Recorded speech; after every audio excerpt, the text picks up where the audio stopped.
النهارده صحينا من النوم مش عارفة اعمل اكل ايه. قررت ان انا اخد الفلوس اللي معايا وهنزل السوق واشوف هي هتجيب ايه. فطبعا سألنا على الفراخ لقينا سعرها عالي، وعشان خاطر نجيب بعددنا فراخ يعني محتاجين ميزانية نكون في اول الشهر. خلاص احنا قربنا لاخر الشهر، اصلا المصروف ما بقاش يكفي لغاية اخر الشهر. فابتدينا نروح للعطار، لقيت عنده بقى الحاجات زي ما انتم شايفين كده. اسعار الرز حلوة قوي اليومين دول يا جماعة، ب 19 جنيه و 22 جنيه، وفي ناس كمان بتبيعوا اكياس ب 17، بس بصراحة ما جربتوش. رحت جايبة ربع كيلو عدس وجايبة بيض وكان عندي رز، وقلت بقى خلاص هو ده الغدا بتاعي النهارده. لو عندك كوبايه عدس وعندك 3 بيضات هتعملي احلى غدا للولاد. تعالوا نسمي الله ونصلي على رسول الله ونشوف النهارده هنعمل ايه. اول حاجه دي كوبايه العدس بتاعتنا اهي، هغسلها كويس قوي وهحطها في مصفى كده صفيها لغايه ما ابدا اشتغل الاول في المكونات الاولانيه، واللي هي هجيب حله بقى واحط عليها او احط فيها قصدي معلقه سمنه بلدي حلوه كده، وشويه من الزيت عشان الرز بتاعنا بالعدس بيبقى مفلفل. النهارده هنعمل يا جماعه رز بعدس بس بطريقه بقى كده لذيذه، وفي نفس الوقت يعني خدي افكار اهو. اديني بقول لك دول كوبايتين رز، كوبايتين رز بياخدوا كوبايه عدس. الناس اللي بتقعد تقول الرز بيبقى معجن معايا، الرز بعدس معجن معايا مش بعرف اظبط الميه وكده، في عرايس طبعا لسه في البدايه وفعلا ما بتعرفش تظبط الدنيا. تعالي اقول لك على طريقه حلوه قوي هتنفع معاكي. انا كنت بعمله بطريقه بس النهارده هعمله بالطريقه دي عشانك انتي. اول حاجه كوبايتين الرز هم غسلتهم وصفيتهم كويس قوي، ونزلت بيهم في ايه، نزلت بيهم في السمنه والزيت اللي احنا بنشوحهم. لازم تشوحي الرز كويس قوي لغايه ما يفلفل معاكي كده وتحسي ان هو ايه، ابتدى يعني كل واحده اتغلفت بالزيت والسمنه كويس قوي. دي خطوه مهمه على فكره، انا بعمل الخطوه دي في المحشي. لو انتوا بتتابعوني كده وتشوفوا انا بقلب الرز بتاع المحشي واحط عليه البهارات واقلبه بحيث انه يفلفل معاكي. دي اتاكدي ان المحشي عمره ما يعجن معاكي، الحمد لله المحشي بتاعنا يعني ما بيعجنش. يلا بقى هبدا انزل بقى ايه، بصلايه كده حلوه. كنت عامله كميه كبيره عشان كنت بعمل حاجه تانية برضو، فبصلايه حلوه كده هنزلها على الرز، وهبدا بقى ان انا اقلبها كويس. في ناس بتحط البصله الاول تحمرها وبعد كده تنزل بالرز. جربي برضو الطريقه دي هتلاقيه حلو قوي، هيديكي طعم كده عامل زي رز يعني قريب من رز السمك شويه، او يعني مش رز سمك بالظبط بس طعمه مختلف كأنك ساقياه مرقة. هبدأ بقى ان انا اقلب البصلة اللي انا حطيتها كده مع الرز لغاية ما الرز يبدأ بقى كده بصوا يفشر زي ما بنقول اهو، شايفين ابتدى كده يتنفخ ويعني خلاص هو كده اتشوح وبقى تمام. في المرحلة بقى دي انا هعمل ايه، انا كنت غسلت العدس وكنت صفيته. هنزل العدس دلوقتي يا نوى؟ لا مش هنزل العدس دلوقتي، هديله بس كوبايه من الميه. هدي الرز دوت دلوقتي البهارات بتاعتي الاول واتاكد. بس انا بص كل ده عماله اقلبه عشان اعرفك ان لازم الرز يكون متشوح كويس قوي. عايزه اقول لكم ان الاسعار في السوق يا جماعه نار. يعني انا النهارده وانا في السوق انا ما كنتش عارفه اسعار الفراخ غاليه، اسعار كل حاجه غاليه. يمكن اللي نزل شويه فعلا واتفاجئت بسعره هو الرز. انتوا عارفين ان انا بجيب كل حاجتي كل اول شهر، فالرز ده عندي من اول الشهر عشان كده. لكن العدس كنت بجيب اربع، وانتوا عارفين ان احنا طبعا في اول الشهر في اخر الشهر يعني كله بيستخدم خلاص، بالذات في اخر الشهر بتوصلي للكام يوم الاخرانيين دول، فبتلاقي نفسك بقى العشر ايام الاخرين دول خلاص كل حاجه عندك استنفذتيها. انا هنا حطيت شويه ملح وحطيت مكعب من المرق وحطيت سنه من الفلفل الاسمر وهحط شويه من الكمون وكده بقى خلاص. دي بهارات الرز بعدس. عايزه تحطي ملح وكمون بس حطي ملح وكمون بس. بهارات دي يا جماعه زي ما قلت لكم او زي ما انتم متعودين معايا دي حسب الرغبه وحسب كل واحد بيحب ايه.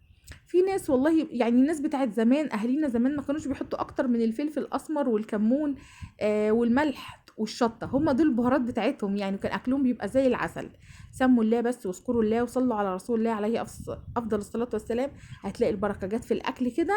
وما تنسوش يا جماعه هعمل لكم فيديو عن حلى اللافا اللي بيسالني عليها كتير جدا في التعليقات، هقول لكم بقى عيوبها ايه واديكم شايفين وهحكي لكم كل حاجه. حطيت بقى ايه كوبايه من الميه، دي القطه بتاعتي ما تزعلوش معلش القطه بتنونو صغننين خالص، هبقى اوريهم لكم برده في فيديو تاني. انا هنا بقى حطيت كوبايه من الميه وسبته بس 5 دقايق، ما كملش. بصوا الميه فيه هي لسه زي ما هي. هبدا بقى انزل بالعدس عشان برضو العدس بياخد سوا. بس الفكره دي بتعمل ايه، بتخلي الرز والعدس العدس ما يدوبش قوي كده ويبقى مهري.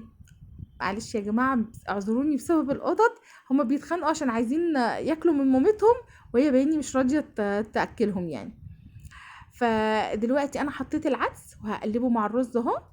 وبعد كده بقى ايه هعمل ايه، هنزل بكميه الميه المناسبه، يعني هغطيه بس هغطي بسيط، ما تزوديش، لان العدس لما بيستوي بيعمل ايه، بيعمل زي ما يكون يعني هو ده اللي لما بيستوي كأنه بيعجن الرز معاكي، فانت ما تكتريش الميه. اهو انا كده خلاص ظبطت الميه. بصوا الرز والعدس باينين ازاي، يعني مش متغرقاهم زي مستوى الرز ابو شعريه لما بنغطيه بالميه، لا، الرز والعدس باينين اهم. هبدا بقى اغطي عليهم واسيبهم بقى يغلوا. تمام. 10 دقايق كده خلاص فلفل وبقى تمام. ابدأي بقى قلبيه، وابدأي بقى ايه، في ناس بتعمل ايه، هقول لكم على طريقه ستي. فانا النهارده بقى ايه كنت بجرب كل الطرق، خلاص بقى حاجات بتاعت زمان دي.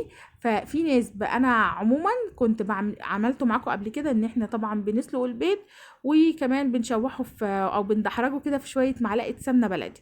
النهارده لا بقى، النهارده الكسل كان ماسكني ونزول السوق والاسعار، وتحسي كده نفسيتك انت بتعملي الاكل كده ايه، يعني اللي هو تقضيه واجب، عارفين الحاله اللي بتجيلنا دي.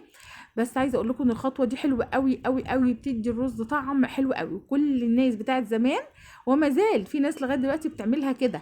تبداي بقى تفتحي الرز، تعملي مكان كده للبيضه وتبداي تفتحيها وتنزليها، ما تقلقيش مش تعمل زفاره ولا اي حاجه، ما تتوقعيش يعني ان عشان خاطر نزلت نيه على البيض ان ممكن تغير طعمه او كده، لا خالص. تبداي بقى تفتحي عدد البيض اللي انت عايزاه، وسيبي كميه مثلا ايه اسلقيها وحمريها في السمنه لو انتوا بتحبوه كده. شويه فلفل اسمر بقى عليها كده على البيضايه، والبخار بقى هيكمل عمليه السوى بتاعتها، يعني خلاص كده عمليه السوى هتكمل. الرز فاضل له 10 دقايق، والبيض هو هياخد ال10 دقايق كمان تسويه مع البخار، هيطلع زي العسل. وهنا بقى كنت خلصت وغرفت وعملت شويه سلطه كده في السريع. شايفين البيضايه دي يا جماعه طلعت على شكل قلب، فانا قررت ان انا اجيبها لكم زي ما هي كده.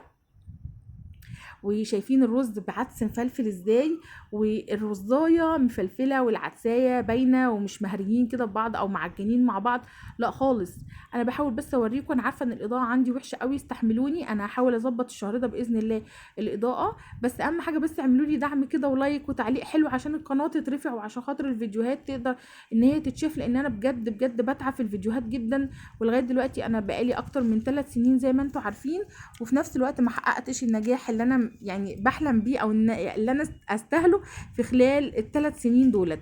فاتمنى ان انتوا تدعموني في القناه وتعملوا لايك وتعملوا شير للفيديوهات، وهسيبوا تعليق كده حلو منكم.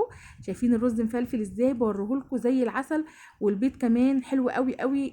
شوفي موضوع البيض على البخار ده هيعجبك قوي، جربوه. اتمنى ان شاء الله باذن الله اني الاقي منكم تعليق حلو وتشجيع حلوه. اسيبكم بقى في حفظ الله ورعايته، واروح انا بقى اكمل بقيه الطبق بتاعي ده كله.